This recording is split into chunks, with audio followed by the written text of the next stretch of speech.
നമസ്കാരം. പുതുവർഷം പിറന്നിട്ട് വൈകുന്നേരമായപ്പോഴേക്കും ദുഃഖകരമായ ഒരു വാർത്തയായിരുന്നു ഇന്നലെ കണ്ണൂരിൽ നിന്ന് നമ്മളെയൊക്കെ തേടിയെത്തിയിരുന്നത്. ഒരു സ്കൂൾ വാൻ മറിഞ്ഞിട്ട് ഒരു കുട്ടി മരിക്കുന്ന സംഭവമാണ് ഇന്നലെ ഉണ്ടായത്. തളിപ്പറമ്പ് വളക്കൈ എന്ന് പറഞ്ഞ സ്ഥലത്ത് വെച്ചാണ് സ്കൂൾ വാൻ മറിയുകയും ആ ഒരു കുട്ടിയുടെ ജീവൻ നഷ്ടപ്പെടുകയൊക്കെ ചെയ്തത്.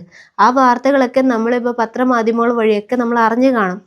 പക്ഷെ ആ ഒരു ഡ്രൈവറെ ഹോസ്പിറ്റലിലാണ്, പക്ഷെ പോലീസ് കസ്റ്റഡിയിൽ എടുത്തിട്ടാകുമ്പോഴും പോലീസ് ചോദ്യം ചെയ്യുമ്പോഴും അയാൾ പറയുന്നത് സ്കൂളിൻ്റെ ഭാഗത്തുള്ള ഗുരുതര വീഴ്ച കൊണ്ടാണ് ഇങ്ങനെ ഒരു അപകടം സംഭവിച്ചത് എന്നുള്ളത്. സ്കൂളുകാരല്ലല്ലോ വാഹനം ഓടിക്കുന്നത് സ്കൂൾ നിയമിച്ച ഈ ഡ്രൈവറാണ്. അപ്പോൾ ഈ ഒരു ഡ്രൈവറുടെ ഉത്തരവാദിത്തമല്ലേ വാഹനത്തിന് ബ്രേക്ക് ഉണ്ടോ, ബ്രേക്ക് കൃത്യമായി തന്നെ പിടിച്ചാൽ നിൽക്കുന്നുണ്ടോ എന്നൊക്കെ ചെക്ക് ചെയ്യേണ്ടത്. അതൊന്നും ചെയ്യാതെ സ്കൂളിനെയാണ് ആദ്യം അവർ കുറ്റപ്പെടുത്തുന്നത്.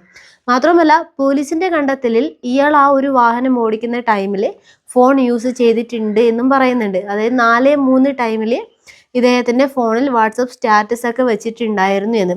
പക്ഷേ അതത്ര വലിയ തെളിവായിട്ട് എനിക്ക് തോന്നുന്നില്ല. കാരണം മറ്റൊന്നുമല്ല, നമ്മളൊക്കെ ഇപ്പോൾ ഒരു 4 മണിക്കൊക്കെ സ്റ്റാറ്റസ് ഇട്ടിട്ടുണ്ടെങ്കിൽ ചിലപ്പോൾ റേഞ്ചിൻ്റെയൊക്കെ പ്രോബ്ലം കൊണ്ടോ മറ്റെന്തെങ്കിലും കാരണത്താൽ സ്റ്റാറ്റസ് വൈകി അപ്ഡേറ്റ് ആവാറുണ്ട്. പക്ഷെ അത് വലിയ കാരണമായിട്ട് തോന്നുന്നില്ല.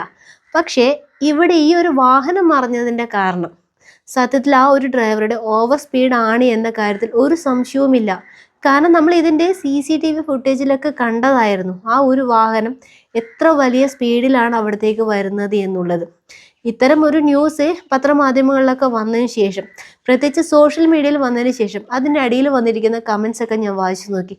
ഏതാണ്ട് ആ ഒരു പ്രദേശത്തുള്ള ആൾക്കാർ ഇട്ടിരിക്കുന്ന കമൻസ് ഒക്കെ വായിക്കുമ്പോൾ തന്നെ പേടി തോന്നും. കാരണം ഈ ഒരു ഡ്രൈവർ എന്ന് പറയുന്നത് അധികവും മദ്യലഹരിയിലായിരിക്കും എന്നാണ് അവർ പറഞ്ഞിരിക്കുന്നത്.